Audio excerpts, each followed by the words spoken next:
24x7.com के खास कार्यक्रम नज़रिया के लिए मैं हाजिर हूँ। हमारे साथ हैं दिल्ली के वरिष्ठ पत्रकार आशु सक्सेना और वो बताएंगे कि पंजाब में इस समय चुनाव किन हालातों में हो रहा है और वहाँ की जो राजनीतिक परिस्थिति है वो क्या है। तो सबसे पहले आशु, मैं आपसे पूछना चाहता हूँ कि पंजाब को लेकर आपकी क्या दृष्टि है, किस तरह का चुनाव वहाँ होने जा रहा है और जो ये आम आदमी पार्टी और कांग्रेस का जो झगड़ा है उसका क्या असर पंजाब में होगा। देखिए, आम आदमी और कांग्रेस का क्या झगड़ा है ये इसके में ज़्यादा अभी, क्योंकि आम आदमी और कांग्रेस तो पंजाब को छोड़कर बाकी पूरे देश के अंदर संख्या है। अभी हिमाचल के बारे में आम आदमी पार्टी ने कहा कि वो लोकसभा में कांग्रेस सपोर्ट करेंगे। तो बड़ी पेचीदा स्थिति है कि कुछ स्टेट में विरोधी होते हुए भी लेकिन बीजेपी के खिलाफ एक मंच पर आने को तैयार हुए हैं। अगर आपको याद हो तो मैं आपको 2014 में जब पीएम मोदी पहली बार नहीं, देखिए मैं आपको बताना चाहता हूँ 2014 की बात मैं इसलिए नहीं करूँगा कि 2014 में आम आदमी पार्टी पंजाब में उस तरह से पावरफुल नहीं थी या उसका उस तरह से जनाधार नहीं था। आम आदमी पार्टी का जनाधार जो बढ़ा है वो पंजाब चुनाव जीतने के बाद बढ़ा है। बिल्कुल ठीक कह रहे हैं। अगर आप 2019 के इलेक्शन में देखेंगे तो आम आदमी पार्टी को केवल 7% वोट मिले थे। मैं कुछ और कह, एक मिनट, लेकिन जब विधानसभा चुनाव आम आदमी पार्टी जीत गई तो इसका उत्साह बढ़ गया है और ये विधानसभा चुनाव के नतीजों से लोकसभा चुनाव के नतीजों का आकलन कर रही है।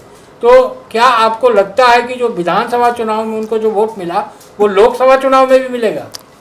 वही मैं आपसे जो कहना चाह रहा था, आपने मेरी बात बीच में काट दी। मैं कहना चाह रहा था कि आम आदमी और कांग्रेस के जो रिश्ते हैं वो बड़े पेचीदा रिश्ते हैं। अगर आपको याद हो तो 2014 के चुनाव के लिए जब पीएम मोदी सघन प्रचार कर रहे थे उस वक्त लोकसभा चुनाव से पहले दिल्ली का चुनाव हुआ था। अगर आपको याद हो तो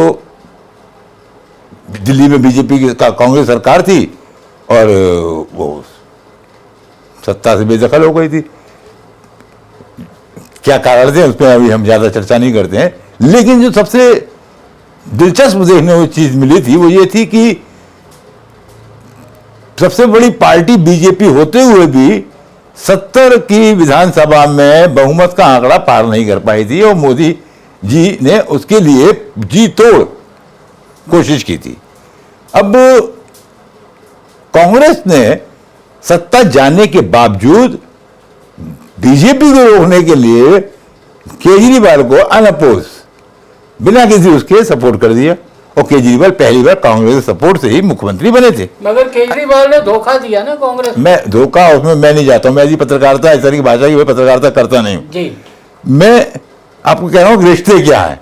तो कांग्रेस के लिए तो उस लिहाज से केजरीवाल अछूत नहीं थे, लेकिन केजरीवाल ने कांग्रेस को साथ छोड़ दिया। अब इत्तेफाक से पंजाब में भी कांग्रेस से ही केजरीवाल ने सरकार छीनी है। अब दुर्भाग्य यह है कि 75 साल पुरानी पार्टी यानी कि बीजेपी आज़ादी के संगी वो भारतीय जनसंघ के नाम से आई चुके थे, तो 75 साल पुरानी पार्टी बॉर्डर्स के स्टेट पर कोई बहुत बड़ा करिश्मा करके नहीं दिखा पाई आज तक। उसको वहाँ के रीजनल फोर्स के ही संग जाना पड़ा, जो इस बार नहीं। मैं ये जानना चाहता हूँ, देखिए मैं बीजेपी की बात नहीं कर रहा हूँ। मैं बीजेपी की बात बिल्कुल नहीं कर रहा हूँ इस समय। मैं बात कर रहा हूँ कि आम आदमी पार्टी जो दिल्ली में कांग्रेस पार्टी के साथ तालमेल करती है, 4-3 के फॉर्मूले पे राजी होती है, वो पंजाब में कहती है हम तुम्हारे साथ तालमेल नहीं करेंगे। सवाल वो कुछ और है। सवाल ये है कि पंजाब में लीडर अपोजिशन कांग्रेस है, अपोजिशन की पार्टी कांग्रेस है और सरकार में। अब इस चुनाव में अगर आप देखेंगे तो जो पूरी कांग्रेस है, जो आम आदमी पार्टी की सरकार होने से पहले वाली जो कांग्रेस थी, वो अब बीजेपी में शिफ्ट हो चुकी है ना। तो जो वहां की जो कांग्रेस है वो अलग कांग्रेस है, तो कांग्रेस भी वहां को अपना दावा नहीं छोड़ सकती है। लोकसभा के बाद तय होगा कि कैसे होगा चुनाव, क्या होगा। लेकिन देखिए 2019 लोकसभा चुनाव के नतीजे अगर पंजाब के आप देखें तो आम आदमी पार्टी का दावा नहीं बनता है, क्योंकि देखिए आप मेरी बात सुन लीजिए, मैं आपको एक आंकड़ा दे रहा हूँ। पंजाब में 13 सीट है, आम आदमी पार्टी 1 सीट जीती 2019 में संगरूर, जहाँ से भगवंत मान जीते, और बाकी के 12 सीट में वो या तो तीसरे नंबर पे आई या चौथे नंबर पे आई। लेकिन 2014 में 2 सीट जीते थे, 4 सीट जीते थे। हाँ, आप भूल रहे हैं 2019 की मैं बात कर रहा हूँ। 2014 में 4 सीट जीते थे वो, ठीक है ना, 3 सीट हार गए 2019। वही मैं कह रहा, कुछ और कहना चाह रहा हूँ ना। तो 2014 की तैयारी उनकी बुरी नहीं थी, 4 सीट जीते थे, सबसे बड़ी पार्टी बन के, मतलब एक बड़ी पार्टी बन के। 2014 का चुनाव अलग चुनाव था, वो केजरीवाल का यूफोरिया था, वो अन्ना हजारे का यूफोरिया था, वो यूफोरिया 2019 आते आते खत्म हो गया, इसीलिए आम आदमी पार्टी 3 सीट हार गई वहां। आपको शायद अगर आप ध्यान से देखेंगे, कांग्रेस का और बीजेपी का, मतलब कांग्रेस का आम आदमी अलग अलग चलना शायद पंजाब की गणित के हिसाब से बेहतर है। अगर आप देखेंगे, ध्यान से देखिए, 3 कौन बन रहे हैं। एक तरफ तो कांग्रेस है जो बीजेपी बन चुकी है, बीजेपी का अपना काडर वहां पे नहीं है। एक कांग्रेस है जो बीजेपी बन चुकी है ना। दूसरी तरफ कांग्रेस को अपना जो जनाधार है, जो भी वोट तो कांग्रेस को मिलता था ना। देखिए 2019 के चुनाव में कांग्रेस को 40% से ज्यादा वोट लोकसभा चुनाव में कांग्रेस को मिले थे, और आम आदमी पार्टी को 7% वोट मिले।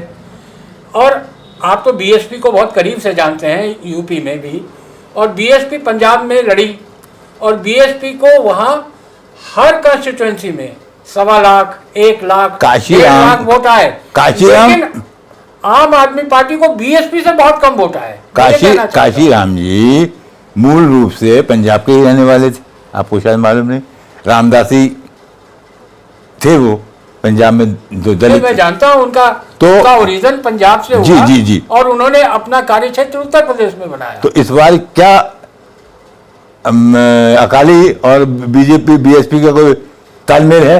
नहीं, उनका तालमेल नहीं हुआ है। अब नहीं हुआ ना, तो अब बिल्कुल बिखरे हुआ है खेल। तो ऐसे में सबको अपनी अपनी ताकत देखनी है, क्योंकि सत्तारूढ़ आसू क्या आपको नहीं लगता है जिस तरह इंडिया गठबंधन, देखिए एक मिनट, लोकतंत्र आप लोगों की चिंता, आप लोगों की, संजय जी बात कर रहे हैं, आप लोगों की चिंता जो दूसरी है रही है, एक तरफ तो आप लोकतंत्र जे उनके यहाँ इतने मामले गड़बड़ है, आप उन पर चर्चा नहीं कर रहे हैं। अरे पंजाब को 13 सीटों को छोड़ के काम करिए ना, वहां पर लोगों को तय कर ले दीजिए, क्या हुआ, है ना। ऐसे कि बंगाल देखिए, आप बंगाल देखिए, मैं बंगाल की बात नहीं कर रहा। देखिए आम आदमी पार्टी को नहीं, आप कहना क्या, बीजेपी आरएसएस का कौन गलत है? तो बीजेपी 13 सीट जीत रही है क्या?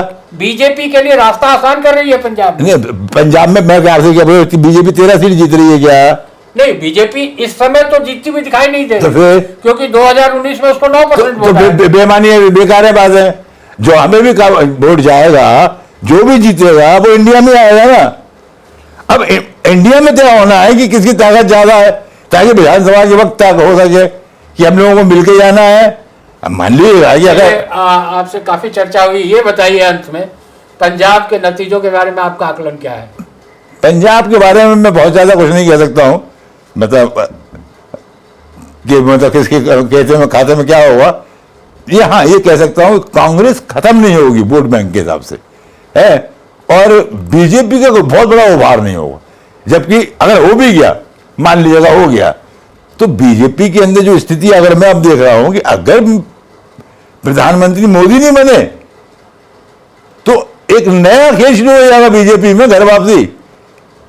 अगर आप ये बताइए पंजाब में आम आदमी पार्टी को आप कितनी सीट आता हो? नहीं, मैं कोई जोशी हूं नहीं, मुझे ये मालूम है 13 सीटें हैं वहां पर, और 13 सीटों में बंटवारा होगा, लेकिन बीजेपी कितनी सीट जीत पाएगी इसमें मुझे ताज्जुब है।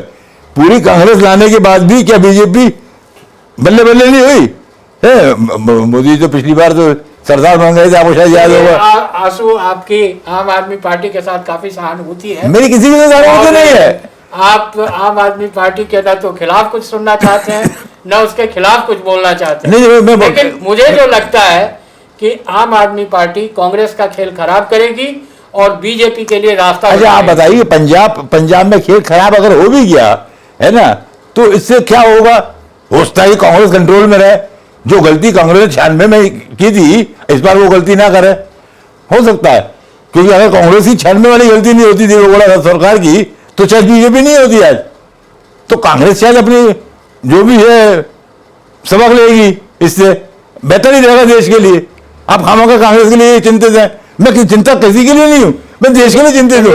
हम सब देश के लिए चिंतित हैं और हम सब लोकतंत्र और संविधान के लिए चिंतित हैं। और मुझे लगता है शायद सारी पॉलिटिकल पार्टी इंक्लूडिंग बीजेपी को भी शायद इस बात की कहीं ना कहीं चिंता होगी कि संविधान और लोकतंत्र रहेगा, देश रहेगा तो राजनीति भी रहेगी और लोग भी रहेंगे। आप स्टूडियो में आए, मेरे साथ बातचीत की, इतना वक्त दिया, आपका बहुत बहुत धन्यवाद। धन्यवाद। तो आपने देखा दिल्ली न्यूज़ 24x7.com के खास कार्यक्रम नजरिया में हमारे साथ थे दिल्ली के वरिष्ठ पत्रकार आशु सक्सेना, जो बता रहे थे कि पंजाब में आम आदमी पार्टी और कांग्रेस के तल्ख रिश्तों का क्या असर आने वाले चुनाव में होगा।